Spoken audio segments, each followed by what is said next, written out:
శ్రీమాత్రే నమః. నిత్యం కూడాను ప్రదోష సమయంలో ఏ వ్యక్తి అయితే ఎక్కడ ఉన్నా అరహర మహాదేవ శంభో శంకర అని చెప్పేసి భావన చేస్తూ హృదయపూర్వకంగా ఆ పరమేశ్వరుని ధ్యానం చేస్తాడో ఆ వ్యక్తికి అనుక్షణం కూడాను అదృష్టం వెంటనే ఉంటుంది.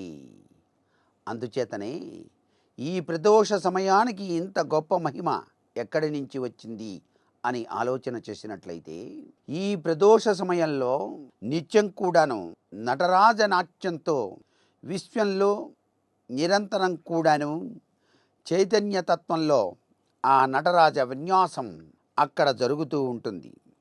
అందులో నుంచి వెలువడేటువంటి శక్తులే దేవతలుగా గ్రహించాలి. ఈ నటరాజతత్వం ప్రచండ మేధావుల్ని సైతం కూడా అబ్బురపరిచేటువంటి విన్యాస శైలి. కైలాసగిరి భవనంలో జగజ్జనని గౌరీ అధ్యక్షురాలుగా స్వర్ణరత్న సింహాసనంపై అధిరోహింపచేసి శివుడు నాట్యానికి ఉపక్రమిస్తాడుట.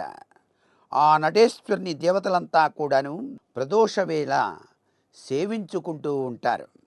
సరస్వతీదేవి వీణ వాయిస్తూ ఉంటుంది. ఇంద్రుడు వేణువును పలికిస్తూ ఉంటాడు. బ్రహ్మదేవుడు తాళం వేస్తున్నాడు. శ్రీలక్ష్మి గానం చేస్తోంది. శ్రీ మహావిష్ణువు పరవశంగా మృదంగం మ్రోగిస్తూ ఉన్నాడు. వీడి సహకారంతో నర్తిస్తూ ఉన్నటువంటి పార్వతీపతిని దేవ గంధర్వ మహర్షులంతా సిద్ధులందరూ కూడాను ప్రదోష వేళ కొలుచుకుంటూ ఉంటారు. ఇక్కడ గ్రహించవలసినటువంటి రహస్యం ఏమిటి అని ఒక్కసారి ఆలోచిస్తే, విశ్వచలనంలో సర్వదేవతలు కూడా కలిసి ఉన్నారు. ఆ దేవతల విశ్వశక్తుల యొక్క చలనానికి ఆధారమైన పరతత్వమే శివం. ఇక్కడ శివంలో దాగిన పరమార్థ లక్షణం అంత విశేషవంతమైంది. కాబట్టే ప్రదోష వ్రతం అన్ని శుభాలని కూడా మానవాళికి ప్రసాదిస్తుంది అని చెప్పేసి మనం గుర్తెరగాలి.